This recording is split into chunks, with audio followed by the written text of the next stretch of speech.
Ladies and gentlemen, first and foremost, let me welcome you to the Air Force Association's 2021 Aerospace Warfare Symposium. My name is Dave Deptula. I'm the Dean of the Mitchell Institute for Aerospace Studies. And it's my privilege and pleasure to introduce Mr. Lyndon Blue of the General Atomics Corporation.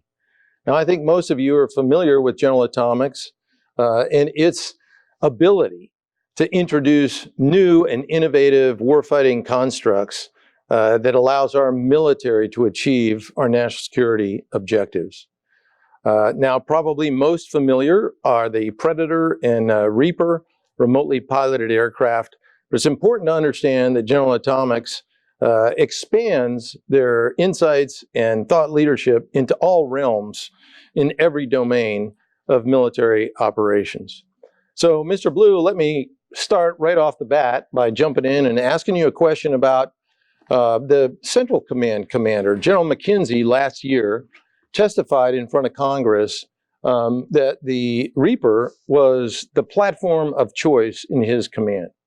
Could you talk a little bit about why he took that position and the kinds of changes that are being made to the Reaper that keeps it such a valuable weapon system in today's military?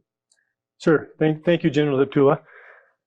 The testimony that we saw last year, I think, reflected what MQ-9 has become to the combatant commands, particularly CENTCOM, as a platform that allows them to have a persistent view of the battle space. They can hang up those aircraft for 20 plus hours at a time and rotate them so that they can have a persistent eye on everything that's happening. They can carry many hundred pounds of sensors if they want, and obviously they can carry many hundred pounds of weapons if that's needed. And by virtue of the fact that you can keep them up all the time, and when one of the 20-hour missions is over, then you can replace it with another one. That's a new dimension of surveillance capability for the combatant command. An episodic ISR is very different from being able to keep your eyes on what's happening around the clock. So the big advantage of MQ-9 to CENTCOM is persistence, and what also is not always recognized, that behind that persistence is an infrastructure that keeps those systems, many systems, mission capable at a very, very high rate. So above, generally 90% and above.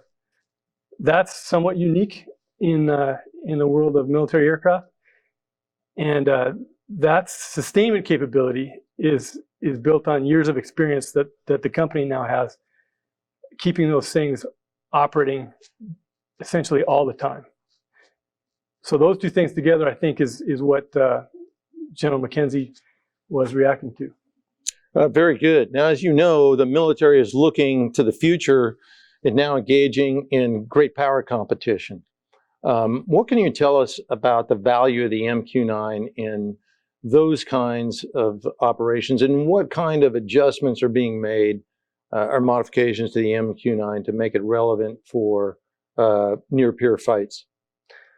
Okay, thank you. Traditionally, the system was viewed really in the context of counterterrorism and counterinsurgency. There are several mission areas which today can be exploited very efficiently by having a platform that can hang up in the air for 20, 30 hours at a time. The three main areas that we've been focusing on is becoming a communications node, number one, because you're essentially ubiquitous. You can become a line of sight node, a gateway between disparate communication systems, and a reachback system from line of sight to satellite. That's the first area. The second big area, which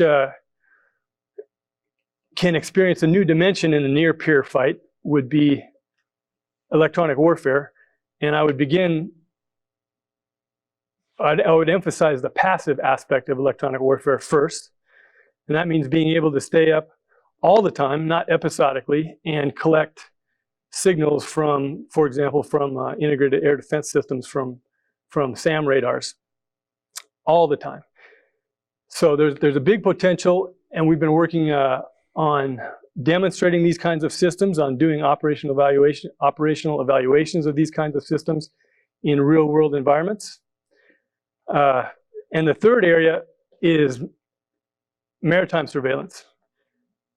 Maritime surveillance is dominated by, in the past many decades, by fairly antiquated aircraft like the P-3, and there are now some newer manned patrol aircraft for maritime surveillance.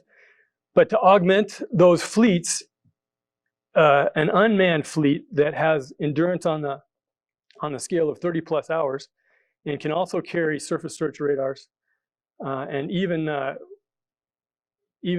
drop sonobuoys and monitor them. Those are new missions that lend themselves to a platform that has the carrying capacity and the endurance to stay up many, many hours and essentially provide an unblinking eye from above. Very good. Now, one of the areas that we all recognize is extraordinarily important in warfare are the allied and partnership relationships that are fundamental to a coalition approach. Could you tell us a little bit about what General Atomics is doing in that area, not just with Predator, but maybe some of the other areas that you operate in? Certainly. I think starting about a little over a decade ago, and in partnership with the Air Force, we have engaged particularly NATO allies in acquiring MQ-9s, actually, beginning with the UK. But we now have six NATO allies that operate MQ-9s or will operate them within the next year or so, maybe a year or 2 years. So that's been a great partnership with the Air Force. It's been a great way for the U.S. Air Force to experience some level of burden sharing, actually not necessarily in the European theater, but in the Middle East and in Africa. There are examples of that right now. I would say that when we talk about partners, there are some differences between a partner customer and the U.S. customer. As we go forward, the partner nations will be more and more interested in interoperability with the United States. We have to, and we are working on being able to communicate data between systems, between the countries. And what's also important for these countries going forward is not to have necessarily the U.S. Air Force configuration 100%. So they are looking at and they're interested in being able to carry their own sensors that they select, maybe sensors that are indigenous to them. Certain classes of sensors are more likely to be like that, signals intelligence, for example. But in order to enable that, we have to, and we are working very hard on providing open architectures that are secure so that we can integrate sovereign payloads quickly without taking a lot of time, which means taking a lot of money. So open architecture and allowing different sensor configurations, including sovereign sensor configurations of those customer countries, will become increasingly important. We've already seen a lot of that. Well, thanks very much for that. I would tell you I have many friends in many of those allied and partner nations, and one of the capabilities that they are all very desirous of achieving are the capabilities that are provided by systems like Predator and Reaper. So, Mr. Blue, thanks very much for the opportunity to chat with you these couple of minutes. It's really been an honor and a privilege, and very much appreciate everything that General Atomics does for our soldiers, sailor, airmen, Marines, and Guardians in achieving our national security objectives. Thanks very much, and we wish you all the best on behalf of the Air Force Association and the Mitchell Institute. Thank you very much. I'm honored to have had the interview with you. Thank you.